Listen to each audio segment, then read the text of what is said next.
To open our convocation this afternoon, read along with me two passages from the Hebrew Scriptures.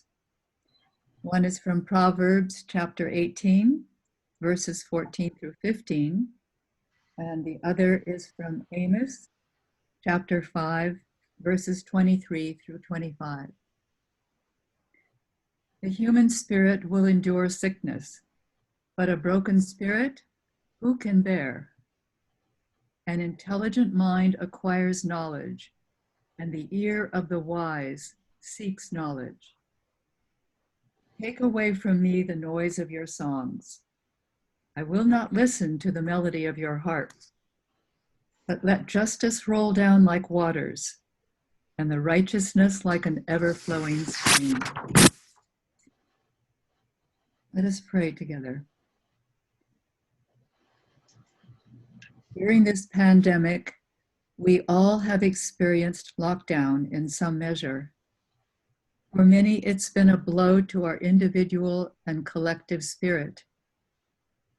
In this hour, we ask for understanding of those who experience long-term lockdown, the incarcerated. We know these same persons will return to live among us in the future. So we ask, can penitence be fostered without breaking a person's spirit? Can true reform be achieved without dehumanization? Can the goal be education rather than humiliating deprivation? Grant us wisdom, O God, as we ponder these questions and the possible consequences. In your holy name we pray. Amen. When Jim and I retired from teaching, we found the Claremont Forum Prison Library Project would welcome our respective collection of books. In the early 80s, Jim and I had been part of a 4-person team funded by the Haynes Foundation to study the effects of overcrowding in the California state prison system. The education programs offered to the incarcerated at that time had the most positive impact on prison life, as testified to by inmates, custody officers, and administrators. It's my pleasure this afternoon to introduce to you Mr. Steve Bell, a person I've met only via email and now virtually. Steve Bell is a native Southern Californian and a Cal Poly graduate. He pursued a successful 2-decade career in information technology before his arrest and conviction for attempted murder. That was in 1994. Sentenced to life with the possibility of parole, he spent nearly 17 years inside. For several years, he worked as a prison library clerk, becoming a self-taught jailhouse lawyer and advocating pro bono on behalf of other prisoners. After paroling in 2011, Steve attended Western State College of Law, where he was managing editor of Law Review. He served as president of the Criminal Law Association and volunteered at Legal Aid, among other public service activities. Graduating magna cum laude in 2015, he passed the California bar exam on his first attempt. I understand from my lawyer friends that's not an easy feat. However, the California bar has so far not admitted him because of his past record.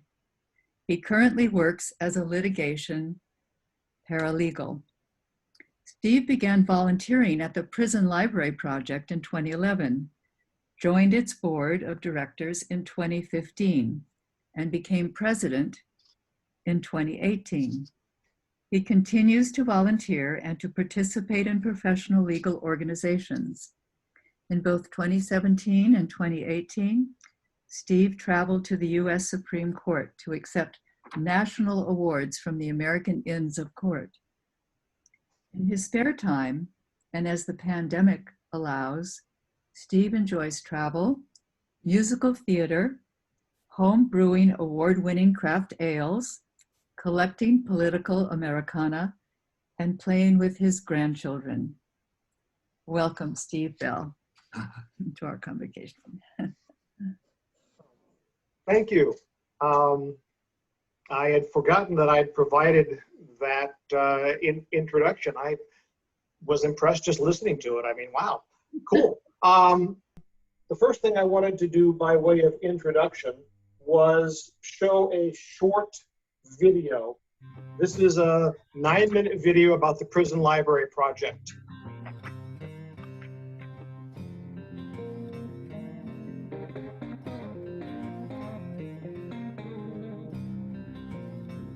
The Prison Library Project is located at 586 West 1st Street in Claremont. We provide books to men and women in state and federal prisons across the continental United States. The project started actually here in Claremont in 1986 under the direction of a man named Rick Moore, who is still the director and founder of it. We get over 300 letters a week. We send out about 250 packages in response every week. We normally have been able to expend about $500 a week on postage. We send out about 13,000 packages a year. The most frequent request that we get in the letters that come to us are from prisoners who are working on their GED.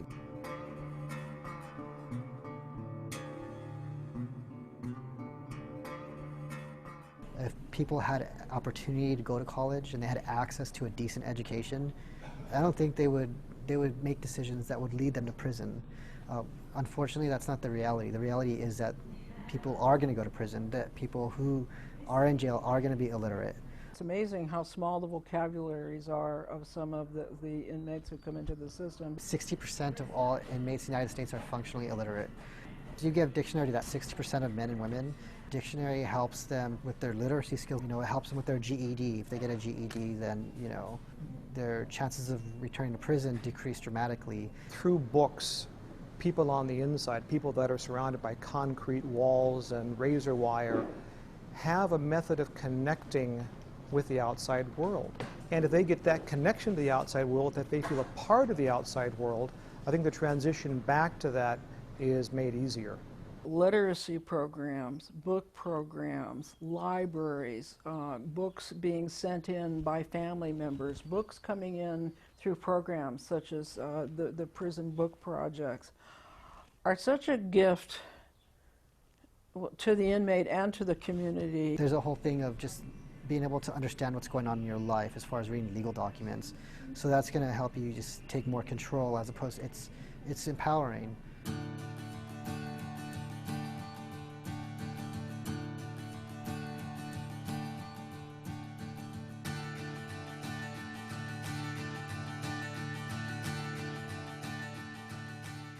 My name is Steve Bell, and I'm a volunteer here at the Prison Library Project. I'm also a former prison inmate, and I can tell you firsthand how important books are to people inside. I was sentenced to 7 years to life plus 4. I did almost 17 years in California state prisons. The importance to me of access to books inside, again, it is literally a lifeline. It kept me alive, it kept me sane.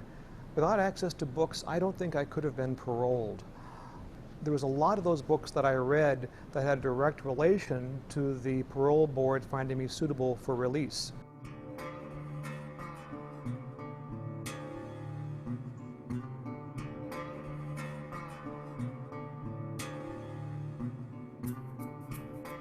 Because the fact is, 95% of all incarcerated people come back to society.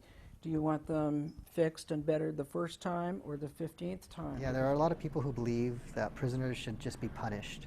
I can sympathize with them in the sense where maybe they've been a victim of a crime and they just think that people should go to prison and suffer. Maybe they just have never known anyone who's committed crimes and they've never really thought about the reasons why people commit crimes. But if you really think about it, like across the board, it's a lot cheaper to give someone an education to help them educate themselves and develop and improve themselves so that when they get out of prison, they don't go back.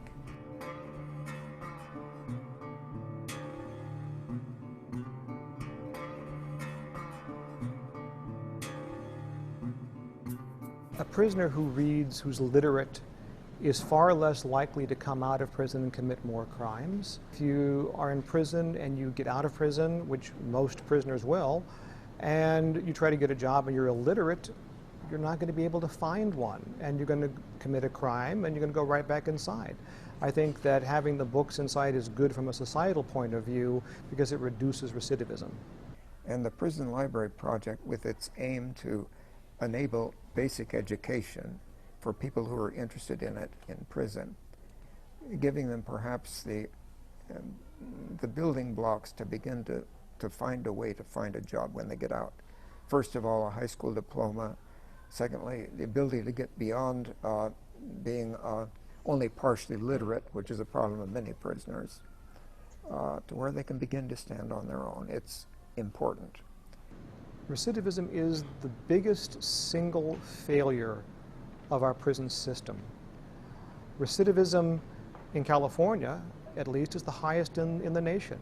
We have the most expensive prisons in the country and the highest recidivism rates. Recidivism is when somebody gets out of prison and goes back inside, either because of a parole violation or because of a new crime.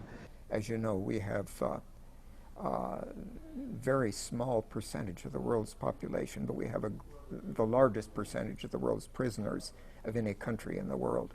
It's a problem that basically affects everybody, not only in terms of a relative in prison, but in terms of the economic situation in the U.S. To the people who don't think that people deserve any kind of educational help while in prison, I would just like to ask them to consider the cost.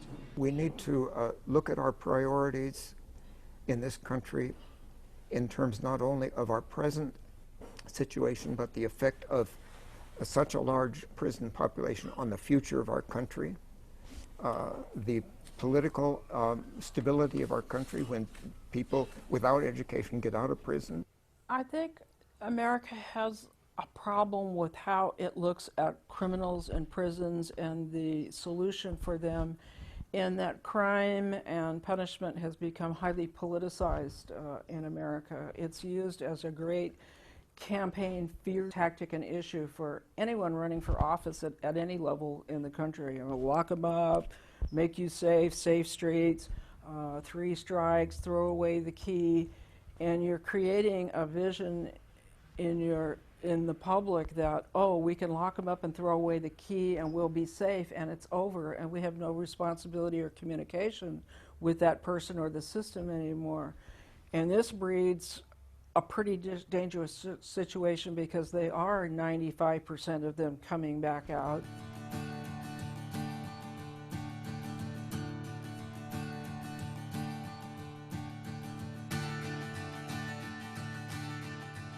It's very easy to become involved in the Prison Library Project. It's as simple as coming down and buying a couple of books.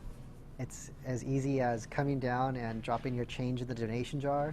It's as easy as visiting our website, clicking on the Amazon link, and then doing your Amazon shopping there, because Amazon donates something like 6.5% of total sales to the Prison Library Project. We're here to benefit society and different communities across the United States in a positive way.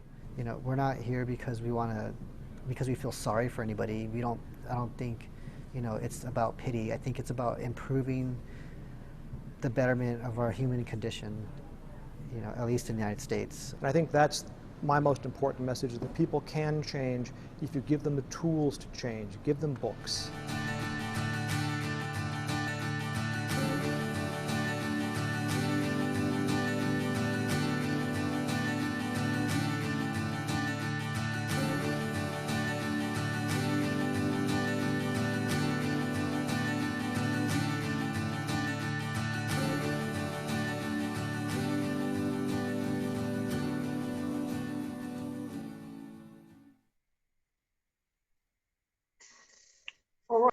Well, that was done a few years ago by some students in the film school at USC. They were doing a class project and they picked us. So it came out pretty well. Some of the numbers are a little dated.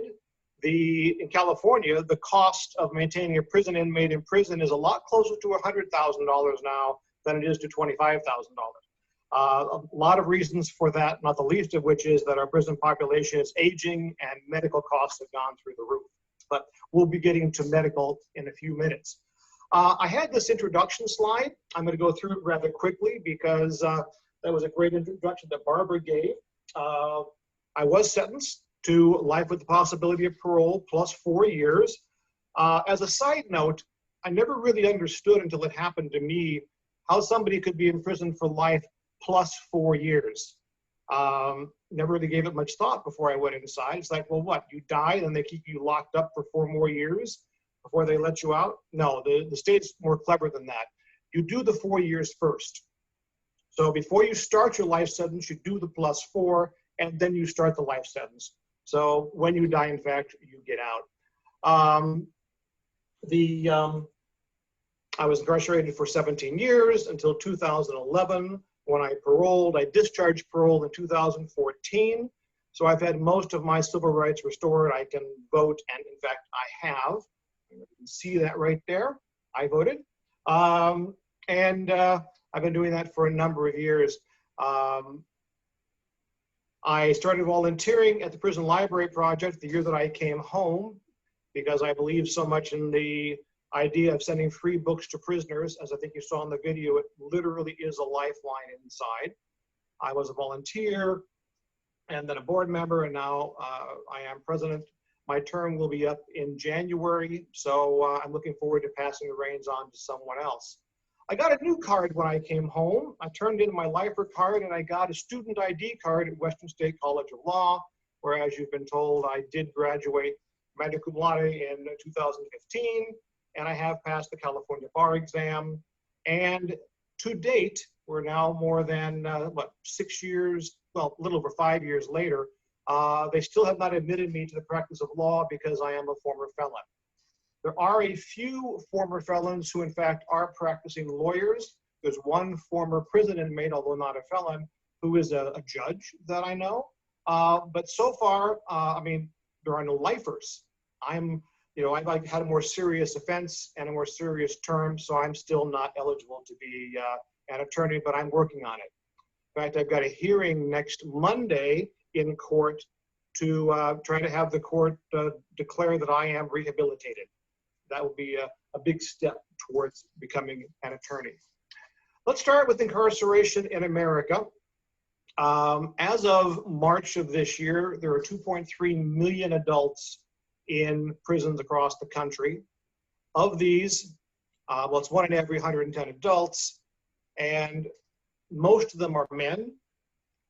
And of these, we have 63% who are ethnic minorities. As of July 31st, there were 99,000 people in California state prisons. Now that's down quite a bit from when I was inside. I think you heard Barbara talk about the overcrowding problem. When I was inside, we had about 150, 160,000 prisoners inside. And the federal courts got involved and told them to reduce that because people were dying needlessly from the medical problems created by the overcrowding. The infrastructure just wasn't there to support it. Because of COVID, they've been releasing prisoners more rapidly in recent months. As of last week, it was down to 93,000. By the way, July of this year was the first time it had dropped below 100,000 in over 30 years. So it's really been a big change in the population of prisons. Approximately 33,000 of these are indeterminate sentence prisoners, like I was, so-called lifers, and another 5,000 or so, 5,000 of that are life without parole. Most of us have what they call term to life with the possibility of parole, 7 to life, 8 to life, 25 to life. When you have an indeterminate range like that, you can go before the parole board and convince them that you're rehabilitated, and with luck, then they'll let you out. The California Department of Corrections controls California prisons. That's the department. In 2004, they changed their name to the California Department of Corrections and Rehabilitation. That same year, they slashed the education budget by 60%. They figured it was easier to put rehabilitation in their name than to actually practice it. I was there at the time. I saw it happen. All right. Here's a little map. These are all of the adult prisons in California. There are 33 adult prisons in California, not counting the fire camps and things. but we're spread out all over the state. A lot of us in the Central Valley, which is where I was for many, many years. The main part of what I want to talk about, though, has to do with prison myths. There's a lot of myths out here in the public about what prison is really like and what the problems really are. So I want to dispel a few of those myths as somebody who has spent 17 years inside and has a pretty good idea what's going on. The first myth, prison is all about rehabilitation. I wish that were true. I really do.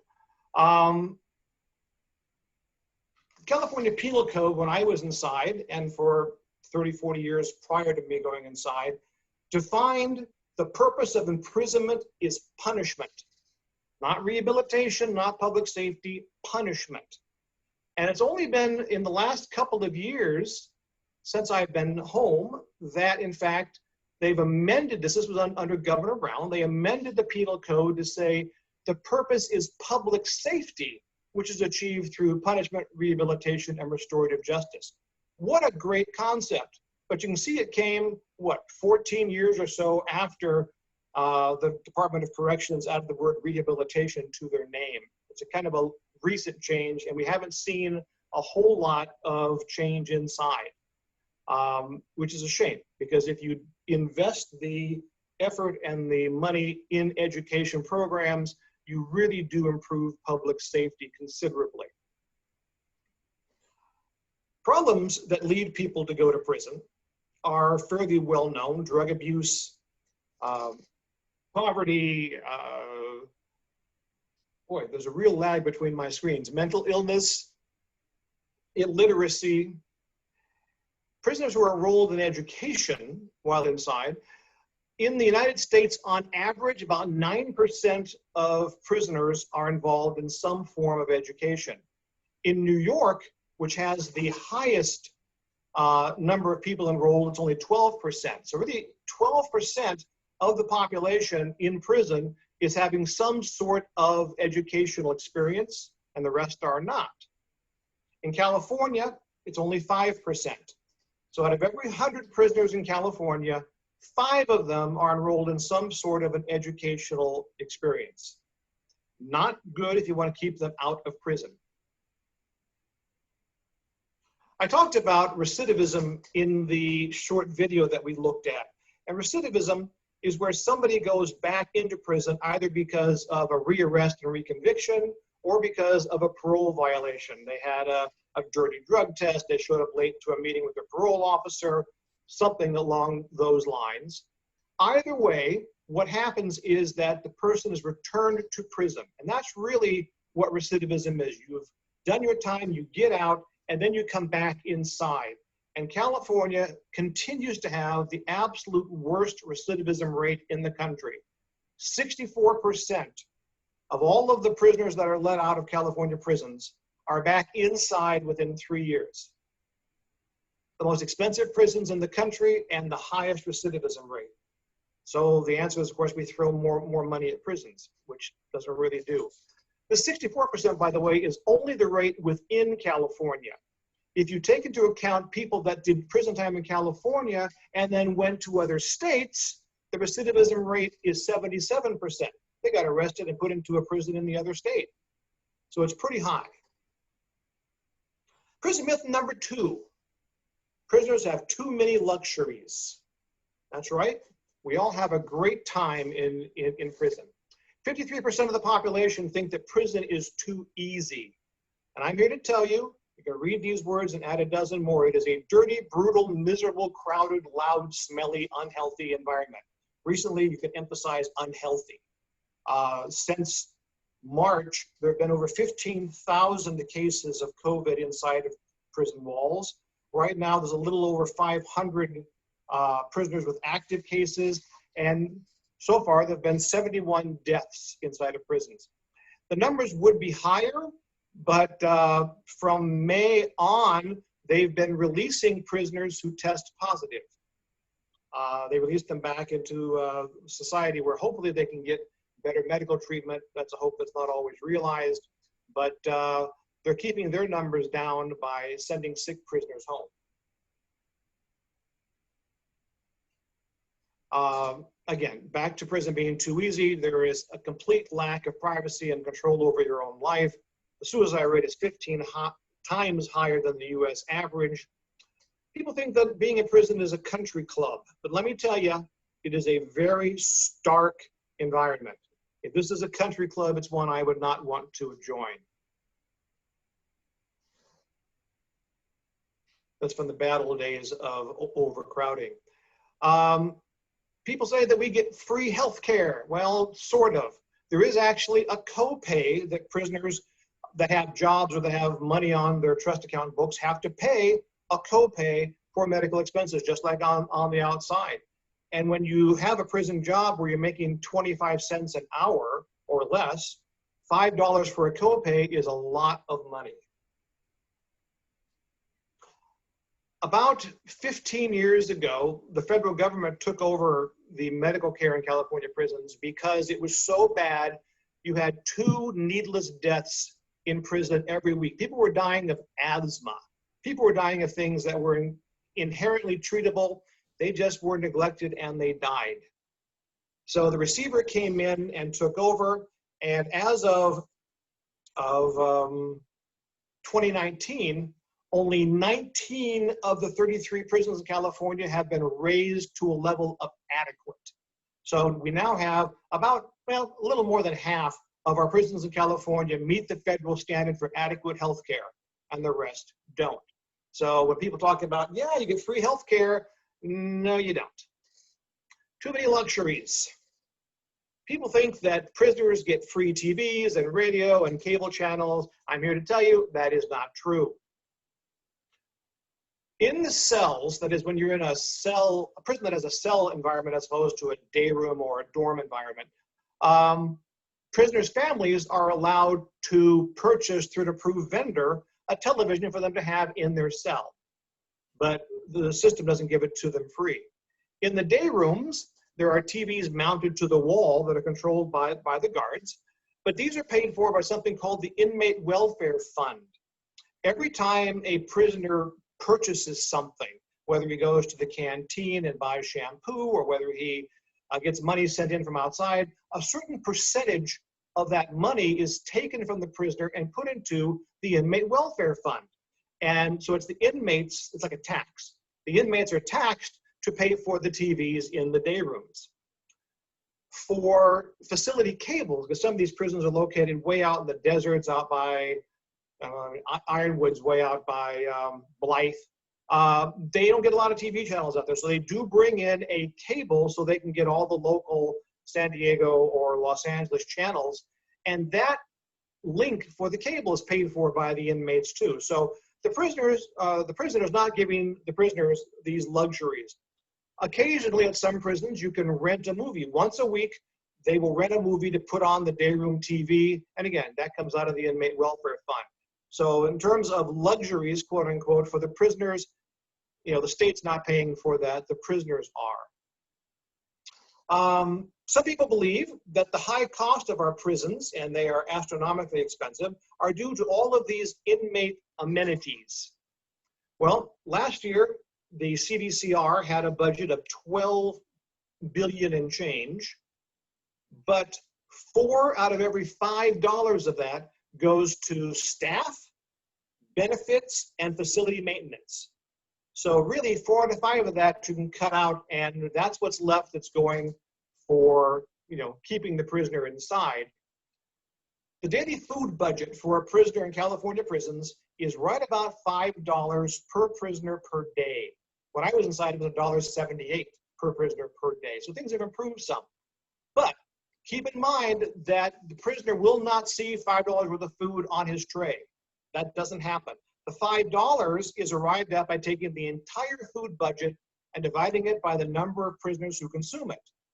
It doesn't include spoilage. Well, I mean, sorry, spoilage would reduce this. Waste reduces it. Theft reduces it. And I will say right here, theft happens not only by the prisoners, but by the guards. I've seen them take, you know, boxes, you know, something, we got like a case of packets of sugar in. The guard just put it on his shoulder and put it out in his car. I mean, so theft, spoilage, waste, all of that comes out of this $5. So what the prisoner actually sees on his tray is, 40% less. It's not a lot of money. So the high cost of prison is not due to our, luxury amenities. Prison myth number 3, prisoners are dangerous predators. The prison's guard union, the CCPOA, has a motto. It says, it's the toughest beat in the state. And they love pictures like this, where they show all of these yard gorillas, buffed up and looking menacing. That is part of prison. Don't get me wrong, that is part of prison, but it is not the overwhelming majority of prison. The dangerous predators are actually a very small minority of what you see inside. This picture is more representative of the people in prison. Here's some people that just finished an education class. And generally, the people in prison overall reflect pretty much the people outside in the free population. People inside have substance abuse problems, just like people on the outside. And believe me, you can get anything you want in prison. If you've seen some movies like, what was that old movie, The Longest Yard? If you don't see The Longest Yard, it's about 40 years old now. Football player goes to prison, and there's this guy that can fix anything. It's like Radar O'Reilly in MASH. He can get you anything inside of prison. That's the way it works. You can get anything you want inside of prison. So if you've got a drug problem inside, you can feed it. Poor impulse control. Some people inside, some people outside. Just drive down the freeway, you'll see some poor impulse control. Most of these guys are inside not because of predatory behavior, but because they made a bad choice in a bad situation. Most of the lifers that I knew inside didn't have backgrounds in crime.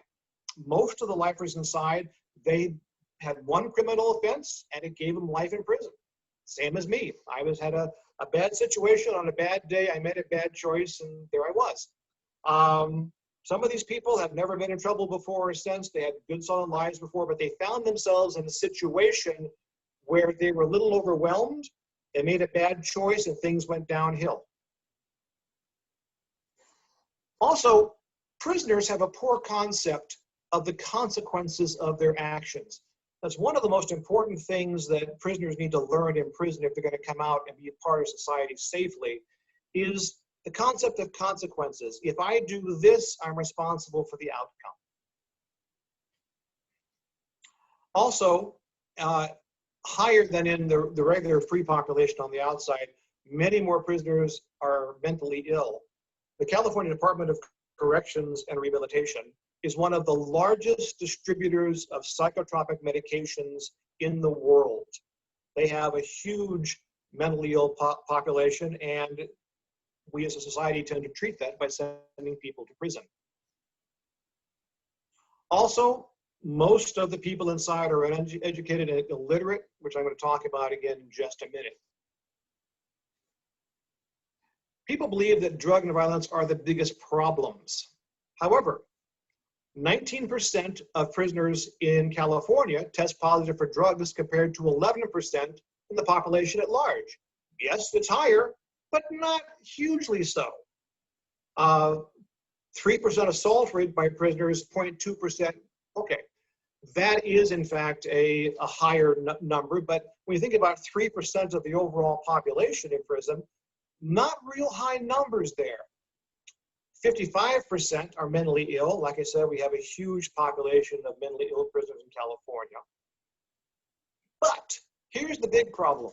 60% of adult prisoners are functionally illiterate, compared to 14% of the population in the United States at large. So that, to me, is a bigger problem than all of the rest of these, because I think that being functionally illiterate contributes to the rest of those. A lot of words here, but basically, if you get out and you can read, you can fill out a job application. You can read an employee manual. You can become an employed contributing member of society. If you can't, you pretty much fall back on what you've always known, which is criminal behavior. Prison Library Project has been around since the 80s. and we are devoted to providing free educational help to prisoners. With educational help, 70%, sorry, without it, 70% return to prison. With it, 16% return to prison. So it's a huge difference. We can't monitor the number of people that we help, but in the last year before COVID, we sent out over 33,000 free books to prisoners. If even a small percentage of those help somebody get out and stay out, then I think our project has been a success. Our goals are to increase literacy, enhance lives, reduce recidivism, and improve public safety. When you're inside and you engage with books, every minute you spend engaged with books is a minute that you're not doing something else. It's a minute that you're not running with a gang or breaking rules or doing drugs. You're reading books. Reading books expands your horizons. I met people inside who are thoroughly convinced that the entire world is about 16 blocks in South Central LA, that everything else is all just fake. There is no such thing as New York. There's no such thing as Paris. There is no such thing as Washington, because that's all just, you know, propaganda that they put there to keep us down. Kind of like the Matrix kind of a thing. And they honestly believe that. Their entire world is 16 square blocks in South Central. So engaging with books, after a while, they start to think, well, maybe it's not fake. Maybe there is something out there. I can read about somebody else who's not like me. I can put myself in their shoes. And that kind of empathy, again, will help reduce recidivism and increase public safety. So for me, the Prison Library Project is, you know, where I want to spend my time and ask for all the support that I can get, because I know what it's like to be inside. It's not pleasant. It's not a country club. And books improved my mind while I was inside, and I've seen it improve other people as well. So that's the end of my presentation, and I think we're going to ask for a Q&A, and I'm going to stop the sharing here to get this out.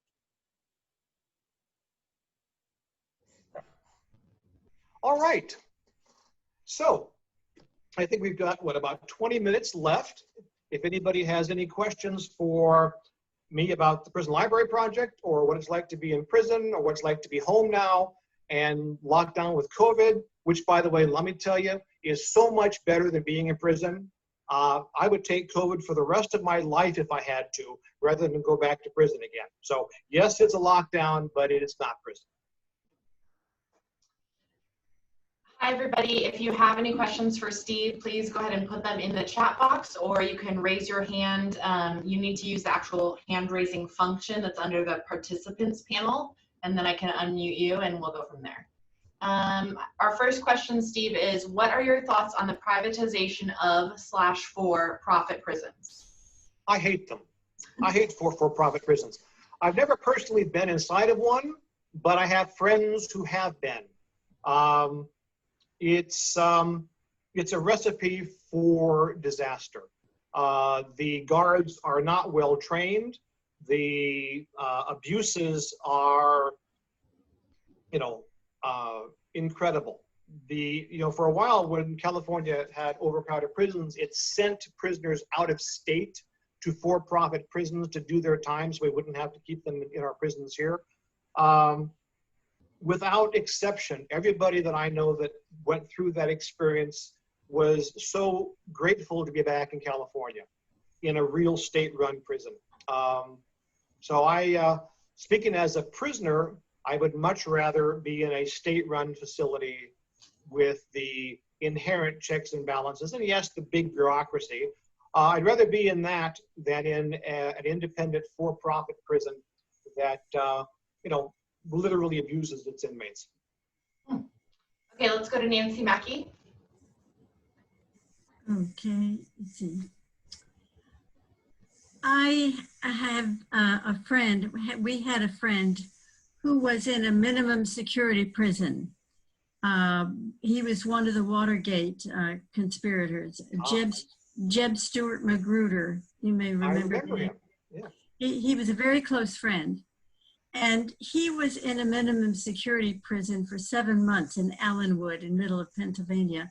And my husband and I visited him several times. My question has to do with what happened to Jeb. Oh.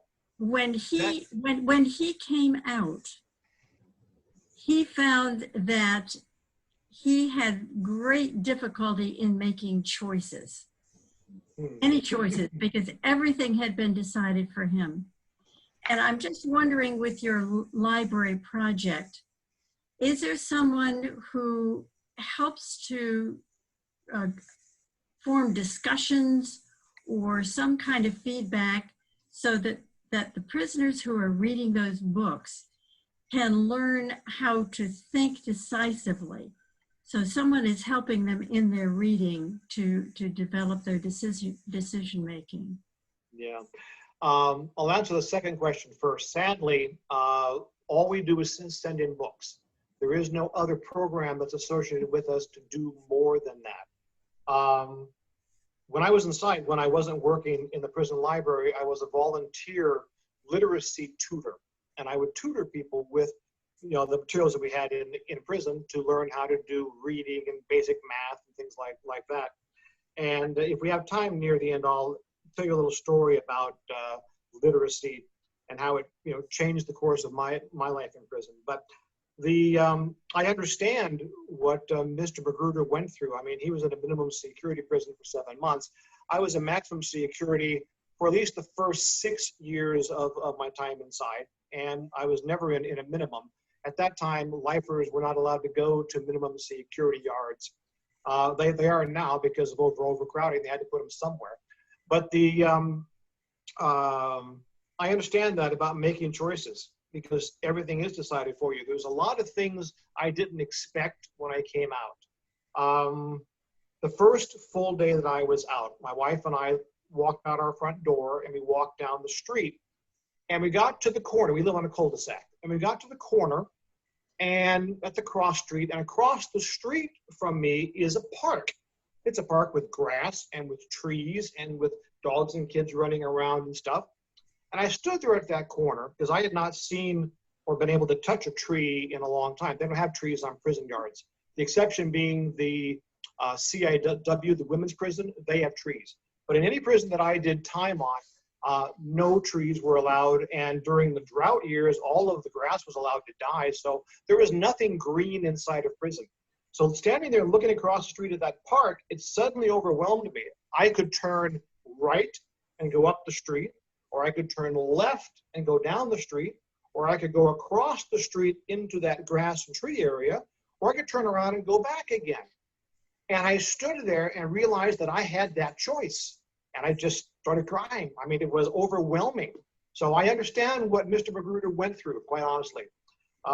Something else that you wouldn't expect, I found that the first night that I was home, sleeping in a real bed, it was very nice, turned off the lights and it was dark, I about jumped out of my skin. It is never dark in prison, unless there's a power failure, in which case you better get your back up against a wall, because that's when bad things happen. But there's always lights on. 24 hours a day, there's lights on. But when I came home and the lights went off, it was so spooky. I mean, it took me a while to get used to it. So yes, you do become accustomed to being in a prison environment and having the choices made for you. When you get out, it's very scary. But there are literacy, back to your other question, there are literacy tutors inside, volunteers who help people do that. There's not enough of them, and they're all pretty much volunteers. So. Thank you. Sure. Okay, we have several more in the chat box. I don't see any hands up. What things have helped you make the transition from prison to home? Well, I prepared for transitioning home for years before I got to transition home, which made my time inside a little harder, but I was trying to mentally live outside. I was fortunate in that I had a very supportive family. I had my wife, I had my children, I had one of my parents was left, one died while I was inside. But I had a family that supported me. I had friends that I had kept in touch with. That was a huge part of it. arranged through a friend for a job offer when I got out so that I could be productive. I started volunteering. Within 6 months of being out, I was volunteering at the Prison Library Project. That was a huge help to me to be able to help somebody that was still inside. So I think all of those helped my transition back. Just being patient with myself, which I'm not real good at, but I was, you know, when things happened, I just understood, well, you know, that's part of it. I mean, I had to understand that prison walls cast a very long shadow.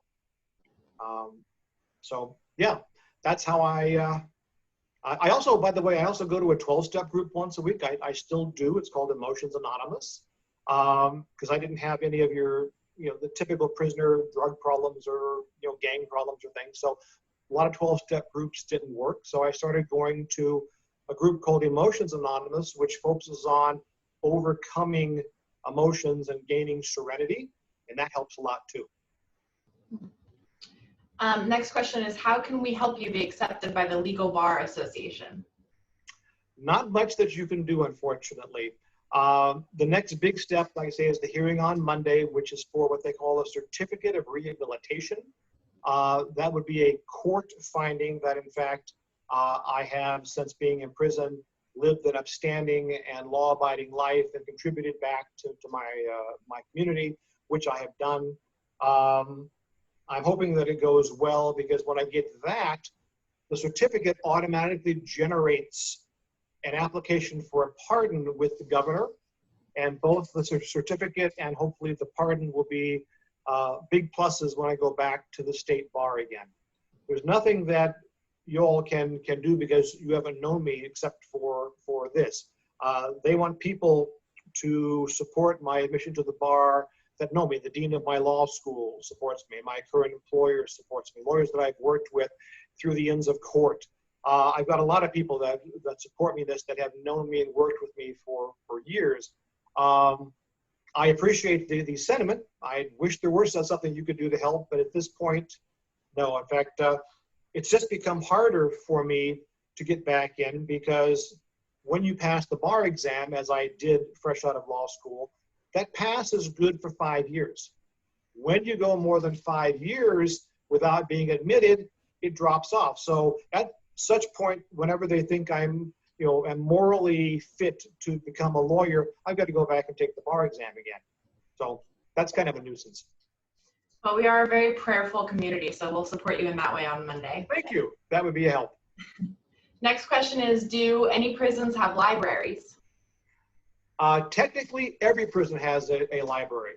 Every prison that I was ever on had a library. Now, the question is, can you get to it? Remember back in 2004 or so, when they changed the name of CDC to CDCR, and they slashed the education budget? That included the libraries. So you have a room and it's full of books, but it's locked up because they can't pay for staff to operate it. They won't let the prisoners operate it without staff in there, because, you know, it's in an enclosed room that you can't see from the yard, and people might do bad things. People can get stabbed. People can, you know, store weapons in there. People can, you know, it's not a good thing. So they don't let prisoners in unless there's staff there to watch them. And if they don't have staff, the library stays closed. So the last prison yard that I was on, which was up at Avenal State Prison, which, I don't know, it's absolutely the worst prison that I've been at within California. In fact, I've only been at prison in California, but I've been to San Quentin and Lancaster and Mule Creek and Avenal. And Avenal was the worst of the lot. But the library was right there on the yard. There was actually a door that was locked, that when the library was open, it was open, you could go inside. And I think we went 8, 9, 10 months with that door being locked until they got somebody in there part-time. Excuse me, I meant to turn that off. Until they found staff to go in there part-time. And then it would be open, you know, like 3 hours on Monday and 2 hours on Friday. And if you happen to have a job during that period of time, you just lost out. So yeah, they do have libraries. The libraries do have books. It's getting to them that's hard. Okay. What type of books do you accept for the project? Okay. First of all, we do not accept for shipment into prison, we do not accept hardbound books. We do run our bookstore. So if you have a hardbound book that's nice, we can put it on our shelf and hopefully sell it and pay for our postage. But most prisons do not accept hardbound books. They accept only the soft cover books. There's a couple of exceptions. Texas, believe it or not, which is a pretty strict state, they accept hardbound books. California does not. So it should be softbound. Secondly, it should be in reasonably good shape. You shouldn't have books that are not, all, the spine is broken and the dog ears are folded down and stuff. So it should be in reasonably good shape. It should also not have any markings inside of it at all. Prison guards who open these packages of books and inspect them before the prisoners get them always look inside to see if there's things underlined, if things are highlighted. They're looking for coded messages. And so if there's anything that's marked or highlighted, you certainly don't want to put your name inside of one. That should all be taken out before you donate a book. Dictionaries, softbound dictionaries, are always our number one shortage. More than half of the letters that we get ask for dictionaries, and it's the only book that we go out and buy. Most of our proceeds from the bookstore and also from the Sunday Claremont Farmers Market, which we also run, the proceeds from that go to pay for our postage. That's our biggest single expense, is postage. But the second biggest expense is purchasing caseload lots of dictionaries. And because that's the most requested book. So if you want a book that we're short on, dictionaries. But other than that, true crime is not allowed. Prisons don't allow true crime books in. They don't allow some of those books by Abby Hoffman, where it told you how to build a Molotov cocktail. Martial arts books that are how-to are not allowed. So things that might prove dangerous to the population inside a prison are not allowed. But most other things, and pornography, of course. So pornography, true crime, how to martial arts, how to escape from prison, how to build a Molotov cocktail, those are not allowed. Otherwise, we take every kind of book that you can imagine. People write to us and they'll ask for books on history or biographies, or they'll ask for GED books, or they'll ask for spiritual books. We maintain a whole section of books from most major religions in the world. We have we have novels. We have some excellent novels, in fact. People that want to read just to let their minds escape for a while, because that's a benefit too. So it's not always education, but that's our big focus. Great. Do you see a way forward for prison reform in California and in the U.S.? Well, California has been making some pretty impressive strides in criminal law in the last 6 years or so. And I'm impressed with the way that they're going. They still have a ways to go.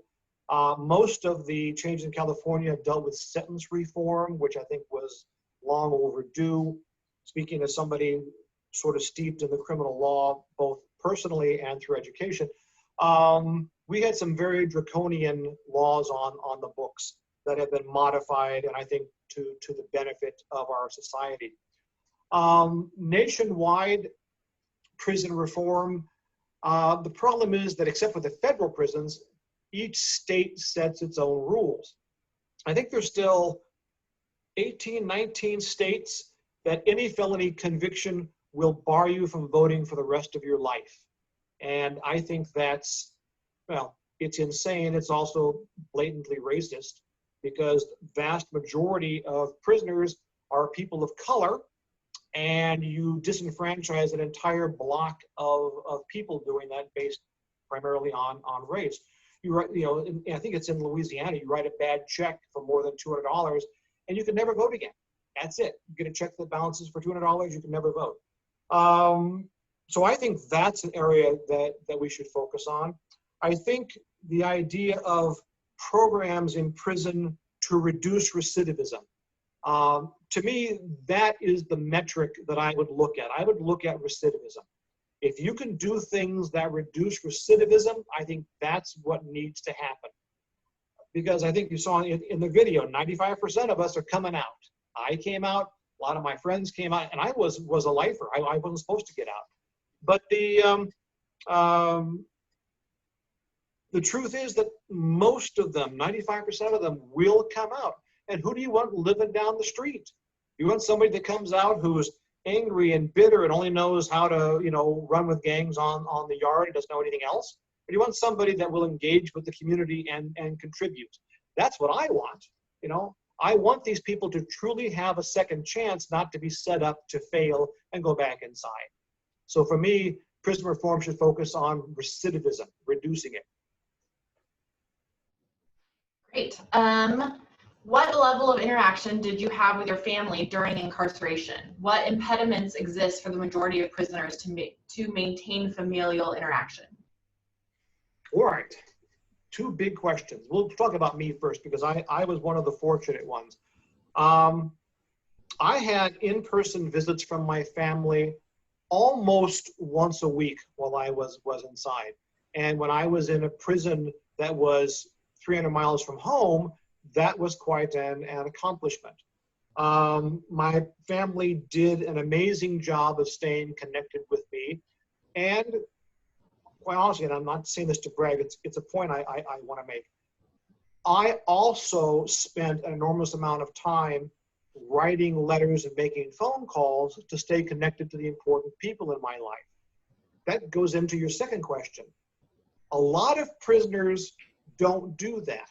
In fact, there's a mindset among a lot of prisoners, especially people that are maybe not hardcore gang members, but sort of affiliated with the gangs, that prison is its own world and outside is its own world, and you don't mix them. When you're in prison, you only focus on prison. When you're outside, you focus on outside. So they don't do the letter writing. They don't do the phone calls. They tell people, don't come and visit me. I've got a guy that I knew in prison that I am still corresponding with that I offered to go and visit him in prison. Because one of the things I could do now is I can go back into prison as a visitor, and I've done so. It's kind of a weird experience, quite honestly, being on the other side of that. But he says, no, don't come and visit me, because in his mind, when somebody comes and visits him, it makes him focus on something other than being in prison. You focus on the outside, you talk about what's going on in your life, you share photographs, you do this. And then he goes back to the yard and he's in a bad mood and gets into a fight. So he just doesn't want to have visits. There's a lot of prisoners inside that cut off their families. Or there's also a lot of prisoners, especially those that were involved with drugs, that have burned so many bridges behind them that their families want nothing to do with them. So there are impediments. A lot of prisons are far away. The prison system does not move you to the prison closest to home. They don't care. It takes a lot of doing to get a move in a prison. I mean, I live, and my wife and family live within 5 miles of the California Institute for Men here in Chino. And I tried for 17 years inside to get a transfer to Chino to make it easier for visits. Never happened. Never happened. I was given all kinds of reasons why, but the real reason is they don't care. Prisoners are like sacks of grain. You're in a big warehouse with sacks of grains on pallets. You move them around as it's convenient for the warehouse keeper. You don't move them around for the people on the outside. And that's the way it works. Okay. Question. Recent studies have revealed that Germany runs a very different prison system based not on punishment, but restoring prisoners' dignity. Their rate of prisoners returning to prison is far below the United States. Do you have any familiarity with this very different concept of prisons and prisoners? Yes, I mean, I've seen the reports on 60 Minutes about it, not only in Germany, but also in the Scandinavian countries. Sweden has a very progressive prison environment without walls, and you got cottages, and in fact, they're co-ed, and you got communal kitchens, and I mean, it's a very different type of campus than we have here. I would like to think that at least for the majority of prisoners, we could do something like that here. I don't know that that's possible, but I would like to think so. I would think that restoring dignity would go a long way towards reducing recidivism. Inside, you know, I didn't have a name, I had a number. I was J69411. And when they would do mail calls or when they would do anything else, they, you know, once in a while they'd say Bell. They'd say Bell J69411, report to blah. You know, but you're not a person, you're an object, you're a thing. And there's a lot of other things besides just the number. It is a very dehumanizing environment. But I think that that model would be worth trying in this country. I remember reading right about the time that CDC became CDCR in the early 2000s, there were a group of Germans that run prisons in Germany that came to the prison that I was at, which was Avenal State Prison, and were on a tour. And they looked around and stuff. And according to the press, at the end of that, they said, what exactly do you rehabilitate? Because they saw warehousing of people, but they did not see rehabilitation. And I thought that was a very perceptive question by those visitors from Germany. Great. I have no more questions in the chat box. I'm checking for your hands up. Anyone, anything else you guys want to ask before for Steve? Last I see call. one. All right. I think she's muted. Oh, let's see. Marilee? Marilee, there we go. Thanks. Marilee, I'm prompting you to unmute. Okay. There we go. Yeah. Do you send books to immigration detention centers? We do, yes. Do you send them to Adelanto by any chance? That I would have to check and see. Some of the federal immigration centers don't have long-term prisoners. We find that by the time we get a letter, fulfill it, send it back, and it gets through to the prisoner, it can take a month. So the short-term detention facilities where people are coming and going on, like they have an immigration hold and they just ship them out, those we don't send to, or county jails. We don't send to county jails because by the time we send the books in, a lot of prisoners are gone. So if that's one of the longer-term facilities, then yes, we probably do. The reason okay. All right. That's right.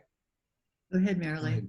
Okay. Well, it's very complicated sending books there.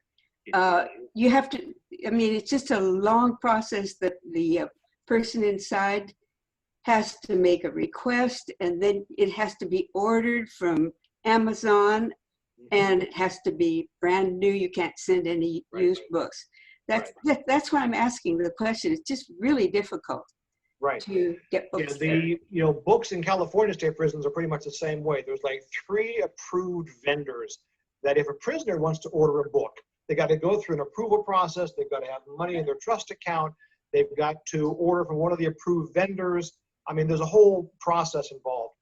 What's good about our program is that we are an approved vendor, okay? The Prison Library Project is an approved vendor.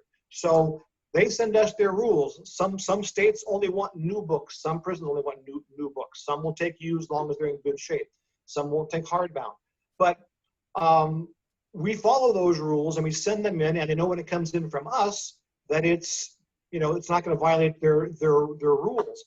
It used to be, back when I was first starting inside in the 90s, that families could mail in books. They go on the store, buy a book, wrap it up, mail it in. It was easy, but that stopped. Yeah. So it really depends on the prison rules, and if we can meet the prison rules, and if the prisoner's going to be there for a while, usually a year or more, then we'll send books. By the way, the prisoner has to request it.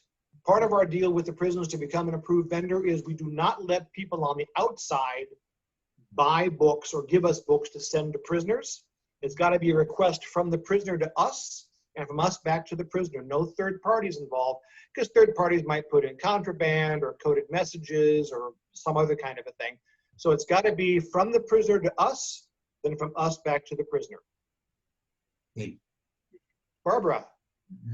How do the prisoners know to solicit a book from you? Is that knowledge dispensed throughout the prison, or is it word of mouth? How do they find out?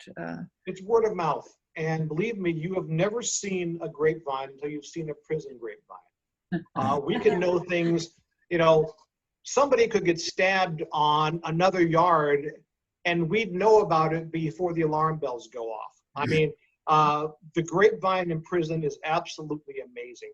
But whenever we send books in, we've got a little flyer. It's like a little 3x5 card that goes with it that they can pass out to other people. So we actually get far more requests than we can fulfill. We're trying to address that through increasing, well, we were before the COVID thing, trying to increase the number of volunteers, the number of books. But we actually wound up discarding roughly 30% of the letters we get without fulfilling them. So that's something that I'm working to improve. At least we were working to improve before the COVID. But the you know, we do get a lot more requests in that we can actually fulfill, and it is, yeah, just word of mouth. The prisons don't advertise this, but the prisoners do. Were there any other questions that you all had? I could tell you stories all day. I mean, I got 17 years of stories. So. You promised us a story. Oh, yeah. Yes, I did. It had to do with literacy. So let me just leave you then with a final story that changed the course of my life. When I went inside, of course, I'd never been inside before. This was a whole new experience for me. But I had no concept of illiteracy in prison. I thought, you know, again, the predators, the violence, the drugs came up and, you know, looked at me. And he's got the teardrops tattoos on his eye. That means he's a killer and things like, okay, we got a rough guy here. What's he want with me? And he gave me a piece of paper and said, can you read this? This was, you know, a veterano, a shot caller kind of a guy. I've got something that popped up on my screen. Should I have? Sorry about that. Yes, I'm doing a poll, which I tried to do several minutes ago. I didn't expect it to come through now. Sorry. Anyway, so he gives me this letter. It's a letter from his daughter, with whom he's been estranged for many years. And I read it to him. It was a nice little letter, sort of a reconciliation attempt. And by the time I finished reading the letter, this big, tough veterano, he had real tears in his eye. And I mean, I realized that he couldn't read this. This was from his daughter, and he could not read what she wrote. So he said, read it to him again, and I did. And then he said, okay. And he asked me to help him write a letter back. So he told me what he wanted to say, and I wrote it down on a pad of paper in big block letters. And he took that, and he copied it letter for letter by his own hand so that he could respond to his daughter with a letter that he himself had written. He couldn't read a word of it, but he wrote it letter by letter by letter. And I came to find out that he came to me about this because he saw that I was reading books. And he felt that he couldn't go to people in his own group because he's the shot caller. I mean, he's not going to admit a weakness to the other people. And so what happened, though, was this was like a floodgate that opened, and people would start bringing me things to read in letters. Well, here's a letter from my attorney. What's this say? Or here's a document from the court. What's this say? And I'd read it to them. And they'd say, okay, well, what's that mean? I don't know. I just read you the words. I don't know what it means. So I started going to the law library to try to find out. And I self-taught myself law so I could answer these questions for these guys. And pretty soon it was, well, how can I respond to that? Well, you could do this or you can do that. And we started drafting responses to stuff from the court, and the rest is history. I mean, I fell in love with the law and came out and went to law school, and now I'm trying to become a lawyer. But it all started with that one guy that couldn't read and brought me a letter from his daughter. That's where the whole thing started. That's an amazing story. Lindsay, I think we probably are at a time when we need to probably close it up. But Steve, thank you so much for enlightening us, you know, from the inside out. Well, it was my pleasure. I understand that most people don't really know what goes on inside. I didn't know what went on inside until I was there. And I'm more than happy to share that and to share the Prison Library Project, which I believe in to the depths of my being. So if you can find a way to support it, you can go to our website, click on the link to Amazon. It doesn't cost you any more, but we get 6% back from whatever you buy. Eventually, we will be operating again. You can come out. Actually, we're operating the bookstore now 3 days a week. You can come out to the bookstore, buy a book, put some money in the jar, mail us a check. The address is on the website. Give us books. All of that are ways to help support the Prison Library Project. Thank you so much. I think this is a very special time for us to learn a lot of the things that many of us have had questions about and really didn't know. I remember one thing from that prison study we did. The administrator, the warden, would tell us often that the population he had the most trouble with was the custody officers, not. I believe that, actually. The statistic that I put up in my slideshow, I was very careful to put the assault rate in like at 5% or whatever it was. In parentheses, I said for prisoners. Mm-hmm. If you include guard assaults, that would double. Yeah. But guard assaults aren't tracked because what prisoners do is an assault. What a guard does is keeping order. So there's a very different thing there. And I've seen some terrible, terrible things done by guards to prisoners. I mean, terrible things that I wouldn't even want to talk about here. Mm-hmm. So, yeah, if you include the custody staff problems, yeah, I can imagine. I really can. Now, don't get me wrong. There's some very good people in prison, both wearing green and wearing blue. The prisoners wear blue, the guards wear green. But think of it as any other bell-shaped curve. You've got this fringe out here at one extreme who are the sadists. And then you've got some extreme at the other end who are perhaps too friendly. Most of the people are in the middle of this bell-shaped curve. 80% of them or more, in this 85% are in the middle of this bell-shaped curve. They just want to do their job. They want to come in, they want to have a quiet day, they want to go home, they want to get their paycheck, eventually they want to retire. That's it. You know, they're just doing a job. And if you treat them okay, they'll treat you okay. But you learn pretty quick who the extremes are, the sadists and stuff at this extreme end, and you avoid them like the plague. I wanted to be invisible. I didn't want them to know me at all. So. Well, many thanks, Steve, for Sure, anytime. Candid discussion with us today. And I would, excuse me, I want to invite our population to join us again next week at the same time, same place. Michael Genovese, who is a professor of political science at Loyola Marymount University, and he's president of the Global Policy Institute at LMU, and has the Loyola Chair of Leadership Studies, and is director of the Institute for Leadership Studies there. The title of his presentation next week is this any way to elect the world's most powerful leader? Spoiler alert, no. Timely. Wow. Next week, Michael Genovese will join us, but many thanks again, Steve, for your presentation and all good wishes for the Library Prison Project. Thank you. Thank you.